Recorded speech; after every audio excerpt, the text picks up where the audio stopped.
جدھر دیکھو حیا سوز مناظر نظروں کے سامنے ہے.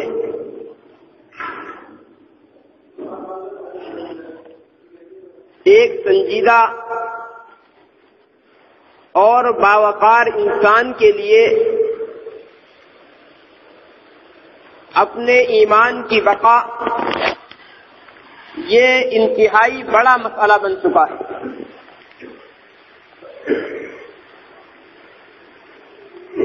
ہر جگہ پر بے حیائی کو فروغ دیا جا رہا ہے اور خصوصاً ہماری جو نوجوان نسل ہے وہ اس کے اندر مکمل طور پر گرفتار ہو چکی. نوجوانوں کی زندگی کو اٹھا کر دیکھا جائے تو عموماً انتہائی بے راہ روی کا وہ لوگ شکار نظر آتے ہیں.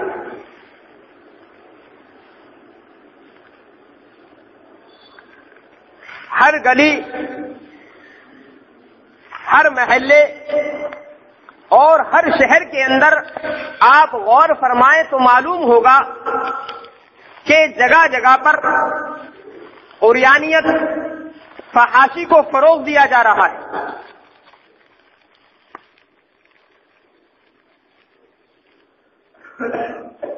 اور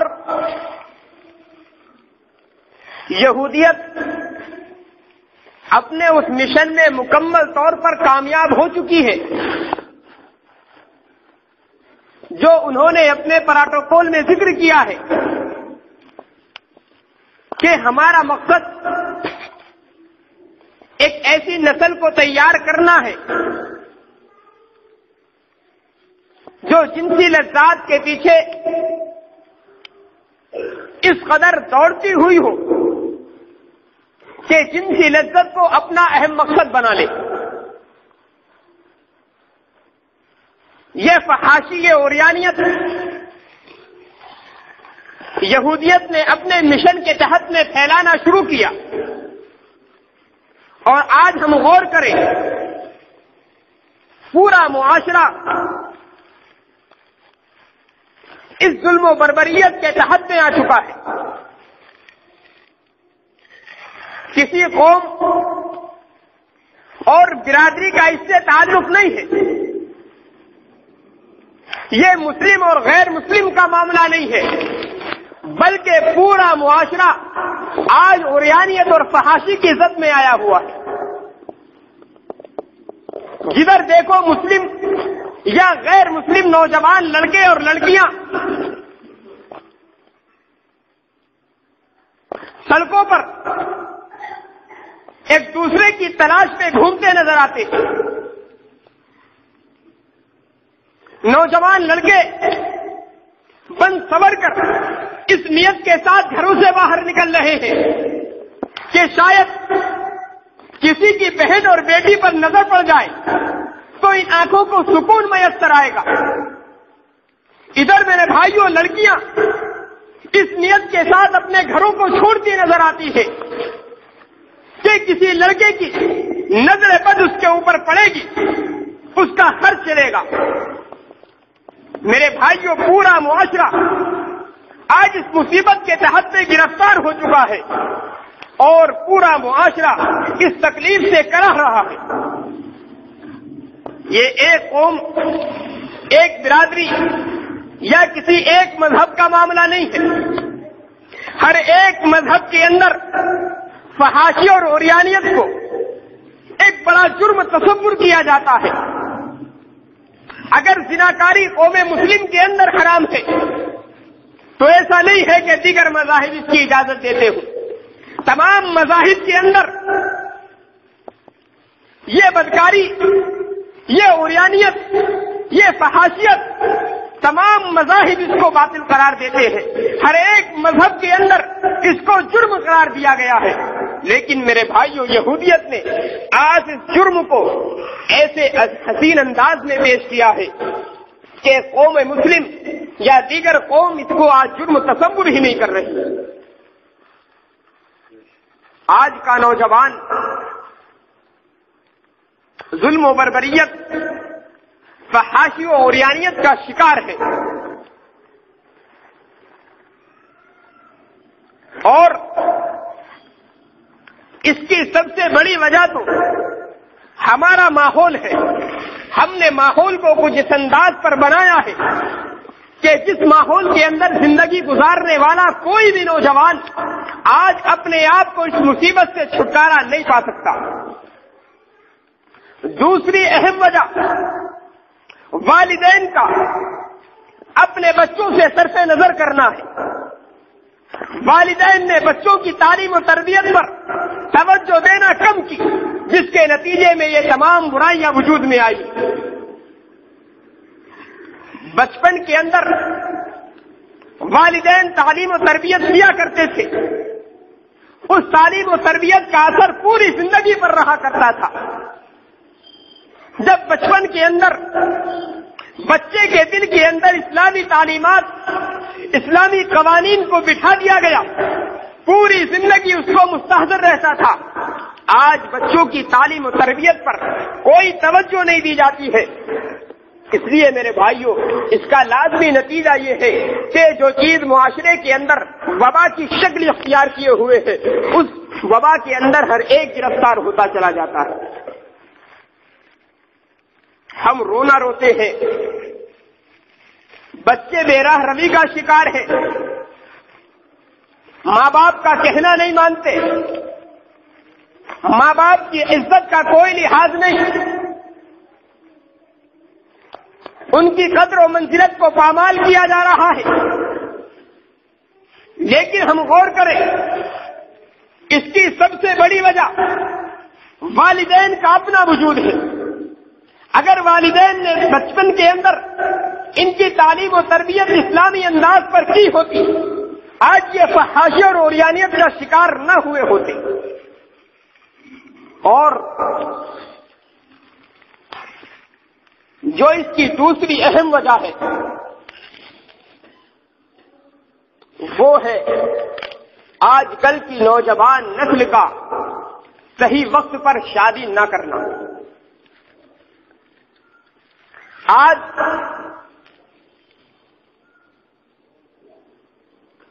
ماحول کے اعتبار سے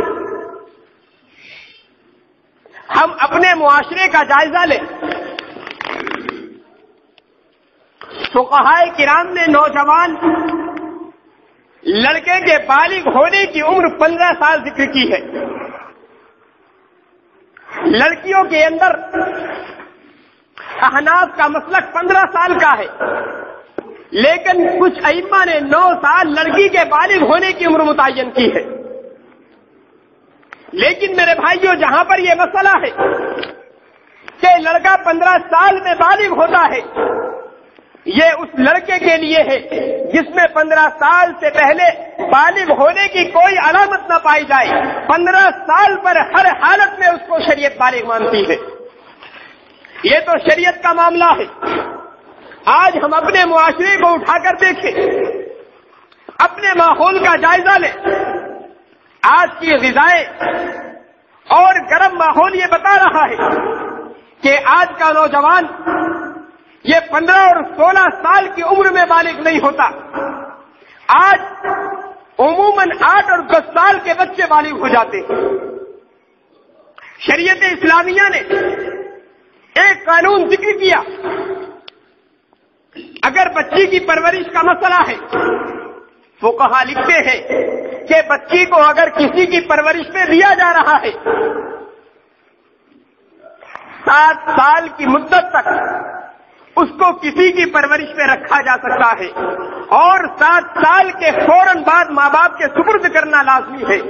وہاں پر فقہا نے نقطہ لکھا ہے کہ دراصل لڑکی کی پرورش کا حق اس وقت تک دیا جا سکتا ہے جب تک لڑکی کے اندر شہوت پیدا نہ ہو. اور امام خصاف نے ذکر کیا ہے کہ 7 سال کی مدت لڑکی کی ایسی ہوتی ہے جس میں لڑکی کے اندر شہوت پیدا ہونا شروع ہو جاتی ہے. آج میرے بھائیوں، ہم غور کریں، ہمارا معاشرہ کیا کہہ رہا ہے؟ کتنے واقعات روزانہ اخباروں کی زینت بنتے ہیں. 7 اور 8 سال کی بچیاں حمل سے ہوتی ہیں.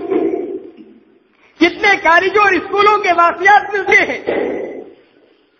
ابھی گزشتہ آپ نے اخبارات میں پڑھا ہوگا 6 سال کی لڑکی کے یہاں ایک بچے کی پیدائش ہوئی ہے، جبکہ میرے بھائیوں متفقہ فیصلہ ہے.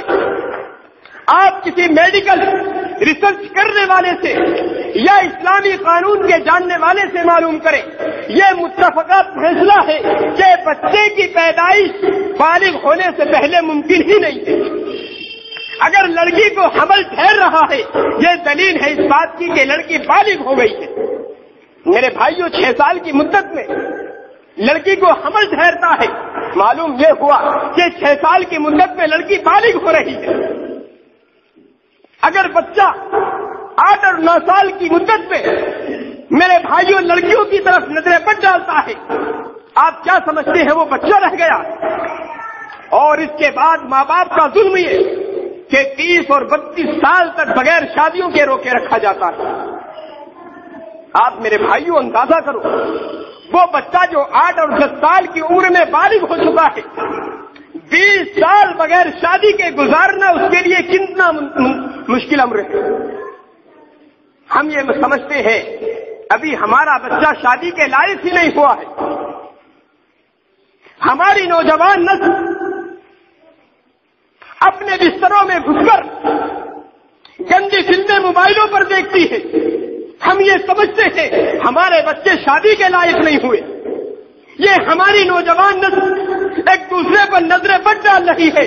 ہم سمجھتے ہیں ہمارا بچہ شادی کے لائق نہیں ہوا ہے. میرے بھائیوں کتنا عجیب منظر ہمارا ہے، کیسا عجیب معاشرہ ہم لوگوں نے بنایا ہے. اور اس کے بعد ہمارا یہ شور کہ معاشرے کے اندر عریانیت اور فحاشی بڑھ رہی ہے. میرے بھائیوں جب شادی میں دیر کی جائے گی اور نوجوانوں کو 20 اور 22 سال تک بغیر شادی کے روکے رکھا جائے گا، پھر عریانیت نہیں بڑھے گی تو کیا ہوگا؟ ایک نوجوان کے لیے بالغ ہونے کے بعد اپنے نفس پر کنٹرول کرنا کتنا مشکل ہوتا ہے، یہ آپ اس نوجوان سے پوچھیں جس کی آپ نے شادی میں دیر کر رکھی ہے. ہم آج یہ بہانہ بناتے ہیں ابھی ہمارا بچہ تعلیم حاصل کر رہا ہے، انٹر پاس کر لے تو شادی کی سوچیں گے، انٹر پاس کیا تو اور آگے تعلیم کی بات ہو گئی، تعلیم بند کی تو پھر پہلے کاروبار شروع کیا جائے اس کے بعد شادی ہوگی. میرے بھائیوں یہی کرتے کرتے 30-25 سال ہم اپنے نوجوانوں کی عمر کر دیتے ہیں. وہ بے حیائی کے اندر، برائی کے اندر، بد کرداری کے اندر ملوث ہوتی ہے. اور ہم یہ سمجھتے ہیں ہمارے اولاد، ہمارے بیوی، ہمارے بچے تو بڑے لائق ہیں. حضرت علی رضی اللہ تعالی عنہ کی حدیث ہے، فرماتے ہیں میرے محبوب صلی اللہ علیہ وسلم نے 3 باتوں کی مجھے نصیحت فرمائی. فرمایا اے علی 3 چیزوں میں کبھی دیر نہ کرنا. ایک، نماز میں جب اس کا وقت آ جائے، نماز میں لیٹ کرو گے، معلوم نہیں آنے والا مرحلہ تمہارے لیے کیسا ہو. اللہ نماز کی توفیق دے یا توفیق ختم کر دی جائے. اس لیے جیسے ہی نماز کا وقت ہو سب سے پہلے نماز پڑھنے کی فکر ہو. دوسرے فرمایا جب جنازہ تیار ہو جائے اس کے دفنانے میں دیر مت کرنا، دفنانے کی جلدی کرنا. اور تیسرے فرمایا کہ جب نوجوان کی شادی کا نمبر آ جائے، شادی کے لائق بچہ ہو جائے اور اس کے مناسب رشتہ مل جائے تو اس کی شادی میں دیر مت کرنا. حضرت عمر رضی اللہ تعالی عنہ کی اور انس بن مالک رضی اللہ تعالی عنہ کی حدیث ہے، آقا صلی اللہ علیہ وسلم ارشاد فرماتے ہیں، فرمایا توریت کے اندر یہ بات لکھی ہوئی ہے اگر کسی کی لڑکی 12 سال کی عمر کو پہنچ جائے تو اس کو چاہیے کہ اس کی شادی کرے. فرمایا اگر 12 سال کی عمر پر پہنچنے کے بعد اس آدمی نے اپنی لڑکی کی شادی نہ کی اور وہ لڑکی بد کرداری کے اندر ملوث ہوئی، زنا کے اندر ملوث ہوئی، بے راہ روی کا شکار ہوئی، نبی علیہ الصلوۃ والسلام نے فرمایا اس کا عذاب اس کے باپ کو دیا جائے گا۔ میرے بھائیوں، ہم کہاں سوئے ہوئے ہیں؟ ہمیں اپنے نوجوان بچوں کی فکر ہی نہیں ہے۔ ہم یہ سمجھتے ہیں ہمارا نوجوان بڑا متقی اور پرہیزگار ہے، ابھی تو اس کو شادی کی ضرورت ہی نہیں ہے۔ میرے بھائیوں، یہ بچہ جو کسی غیر محرم پر بری نگاہ ڈال رہا ہے، اگر ہم نے شادی میں دیر کی ہے، اس نگاہ بد کا عذاب والدین پر پڑ رہا ہے۔ اگر یہ کسی گناہ کی طرف چل کر جا رہا ہے، اس گناہ کا عذاب والدین کو دیا جائے گا۔ اگر یہ لڑکا یا لڑکی زنا کے اندر ملوث ہوئی ہے تو اس کا عذاب والدین پر ہوگا۔ یہ کہ میرے بھائیوں، والدین کی یہ ذمہ داری ہے۔ قرآن کریم صاف کہہ رہا ہے وَأَنكِحُوا الْأَيَامَ مِنكُمْ، تم اپنے لڑکوں کا، اپنی لڑکیوں کا نکاح کر دیا کرو۔ محدثین کرام نے لکھا ہے الایب من لا زوج لہ، ایب اس عورت کو کہا جائے گا جس کا شوہر موجود نہ ہو، ذکرن کان او طیبا، خواہ وہ شادی شدہ ہو یا بغیر شادی کے ہو۔ اگر شادی ہو گئی اور شوہر کا انتقال ہو گیا تو اب بھی اس کی دوبارہ شادی کی جلدی فکر کرو۔ اور فرمایا کہ لڑکے کے لیے بھی ایب بولا جاتا ہے جس کی شادی نہ ہوئی ہو۔ والدین پر شریعت نے یہ ذمہ داری عائد کی ہے کہ جیسے ہی بچے شادی کی عمر کو پہنچ جائیں ان کی فوراً شادی کر دینی چاہیے۔ ہماری نظروں میں ہمارے نوجوان 25 اور 30 سال سے پہلے شادی کی عمر کو پہنچتے ہی نہیں ہیں۔ اگر لڑکی ہے تو جہیز کی تیاری کا مسئلہ ہے، جہیز تیار ہوا، کئی سال رشتوں کی تلاش میں لگا دیے جاتے ہیں، مناسب رشتہ نہیں مل رہا ہے۔ میرے بھائیوں، یہ مناسب رشتہ کہتے کس کو ہے؟ شریعت اسلامیہ کی روح سے کیا مناسب رشتہ نظر نہیں آتا؟ ہاں، مالداری کے چکر میں، بڑے خاندان کے چکر میں اور بڑی بڑی گاڑیاں، بڑے بڑے جہیزوں کے چکر میں ہمیں رشتے نظر نہیں آتے۔ میرے بھائیوں، آج کے معاشرے میں جو بد کرداری، جو فحاشی اور عریانیت عروج پر ہے، اس کی بڑی اہم وجہ ہمارا نوجوان نسل کی طرف سے نظریں بند کر لینا ہے۔ اگر آپ اپنے بچوں کی شادی نہیں کریں گے، آپ کے بچے کوئی فرشتے نہیں ہیں۔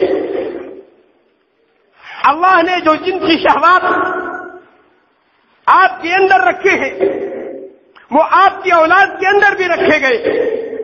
کیا آپ نے کبھی اپنی جوانی کو اٹھا کر دیکھا ہے؟ آج آپ نے اپنے بچوں کو 25 اور 30 سال کی عمر میں بغیر شادی کے چھوڑے ہوئے ہیں۔ میرے بھائیوں، ذرا اپنی جوانی کو ایک مرتبہ ذہن میں لا کر دیکھو، جب تم اس عمر میں تھے تمہارا کیا حال تھا۔ آج ماں باپ کے جنسی جذبات سرد ہو جاتے ہیں، وہ اپنے نوجوانوں کے خیالات کو، ان کے جذبات کو بھلا دیتے ہیں۔ میرے بھائیوں، یہ کہاں کا انصاف ہے؟ اللہ نے ماں باپ کے ذمے ضروری قرار دیا ہے کہ وقت پر ان کی شادی کی جائے۔ آپ کے پاس جہیز کے لیے پیسے نہیں ہیں، آپ کے پاس زیورات بنانے کے لیے پیسے نہیں ہیں، کیا شریعت نے اس کو آپ کے اوپر فرض قرار دیا ہے؟ آپ بڑا جہیز نہیں دے سکتے، غریب گھرانے کے اندر آپ شادی کر سکتے ہیں۔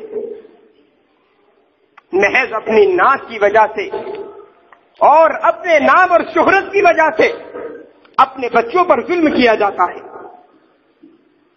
میرے بھائیوں، احادیث مبارکہ کی روشنی میں یہ بات پتہ چلتی ہے کہ اولاد کی بے راہ روی والدین کی وجہ سے اگر ہے تو والدین اس کے گناہوں میں برابر کے شریک ہو رہے تھے۔ آپ نے پوری زندگی عفت اور پاک دامنی کے ساتھ گزاری ہے، آج تک آپ کا کردار ایسا نہیں کہ آپ کے اوپر کوئی انگلی اٹھا سکے، لیکن آپ نے اپنی اولاد کے اندر بدکاری کی عادت، زناکاری کی عادت، عریانیت کی عادت ڈال دی ہے۔ میرے بھائیوں، آپ نے خود تو ایسا گناہ نہیں کیا، لیکن اپنی اولاد کو اس گناہ کے راستے پر ڈال کر کے خود اس کے اندر شریک ہو گئے۔ خود تو گناہوں سے بچو، لیکن اولاد کو گناہوں کے اندر ملوث کرو۔ میرے بھائیوں، یہ کہاں کا انصاف ہے؟ اس لیے والدین پر جہاں پر ایک ذمہ داری یہ ہے کہ بچپن کے اندر اولاد کی تعلیم و تربیت کی جائے، ان کو اسلامی تعلیمات سے روشناس کرایا جائے۔ دوسری ذمہ داری یہ بھی عائد ہوتی ہے کہ جیسے ہی بچے جوانی کی عمر کو پہنچے، ہر آدمی اپنے بچوں کا حال بخوبی جانتا ہے، جوانی کی عمر کو پہنچنے کے بعد سب سے پہلا کام والدین کا یہ ہونا چاہیے کہ ان کی شادی کی فکر کریں۔ آپ کے پاس وسائل کی کمی ہے، آپ اس انداز سے رشتہ تلاش کر سکتے ہیں، محض کاروبار کے چکر میں یا پڑھائی کے چکر میں میرے بھائیوں اولاد کی زندگی کو برباد نہ کرو۔ آج عمومی طور پر دیکھنے میں آتا ہے کہ جو شادیاں ہو رہی ہیں زیادہ تر میاں بیوی کے اندر نبھاؤ نہیں ہو پاتا۔ اس کی وجہ کی طرف ہم نے کبھی غور نہیں کیا۔ اس کی وجہ یہ ہوتی ہے جب ہم نوجوانوں کی شادی 30 اور 32 سال کی عمر میں آ کر کے کرتے ہیں، میرے بھائیوں 25 سال کے بعد کی عمر وہ ہوتی ہے کہ انسان کی تمام عادات پختہ ہو جاتی ہیں۔ اگر انسان اپنی عادتوں کے اندر تبدیلی کرنا چاہے، اپنی عادتوں کو بدلنا چاہے، پھر یہ اس کے بس کی بات نہیں ہوتی۔ ادھر لڑکا اپنی عادتوں پر پختہ ہو جاتا ہے، ادھر لڑکی اپنی عادتوں پر پختہ ہوتی ہے، دونوں کا نبھاؤ ہوگا کیسے؟ لڑکی کا مزاج کچھ اور ہے، لڑکے کا مزاج کچھ اور ہے، عادتیں پختہ ہو چکی ہے، نہ لڑکی اپنی عادت کو چھوڑ سکتی ہے، نہ لڑکا اپنی عادتوں کو ترک کر سکتا ہے۔ پھر بتاؤ لڑائی جھگڑا نہیں ہوگا تو کیا ہوگا؟ آپ اپنے بچوں کی کم عمری میں شادی کر کے دیکھیں، ابھی عادتیں پختہ نہیں ہوتی ہیں۔ لڑکا لڑکی کے مطابق اپنے آپ کو ڈھال سکتا ہے، لڑکی لڑکے کے مطابق اپنی عادات کو ترک کر سکتی ہے۔ پھر میرے بھائیوں نبھاؤ آسان ہو جاتا ہے جب ذہنی ارتقاء ایک ساتھ ہوتا ہے، جب جسم کی بڑھوتری دونوں کی ایک ساتھ ہوتی ہے، ایک لمبا زمانہ دونوں کو ایک ساتھ گزارنے کو ملتا ہے، پھر میرے بھائیوں عادات خود بخود تبدیل ہو جاتی ہے، پیار و محبت کا رشتہ مضبوط ہوتا ہے۔ اور یہی وجہ ہوتی ہے کہ ایسی شادیاں جو کم عمری کے اندر کی جائے، بہت کم ایسا دیکھنے میں آتا ہے کہ میاں بیوی کے اندر لڑائی جھگڑا رہتا ہے، عموماً پیار و محبت کی زندگی گزاری جاتی ہے۔ دوسرا بڑا فائدہ کم عمری کی شادی کا یہ ہوتا ہے، آپ اپنے بچوں کی کم عمری میں شادی کریں۔ جب آپ کا بچہ 40 اور 35 سال کی عمر، 40 اور 45 سال کی عمر کو پہنچے گا، اس کی اولاد اس کے برابر اس کے کام میں ہاتھ بٹانے والی ہو جائے گی۔ ہم آج دیکھتے ہیں باپ 60 اور 65 سال کی عمر میں پہنچا ہوا ہے، اور اس کے بچے کی عمر پوچھو 10 اور 15 سال اس کے بچے کی عمر ہے۔ بڑھاپے کی عمر وہ ہوتی ہے کہ آدمی اپنی اولاد پر بھروسہ رکھتا ہے، جب میں بڑھاپے کی عمر کو پہنچوں گا میری اولاد کام آئے گی۔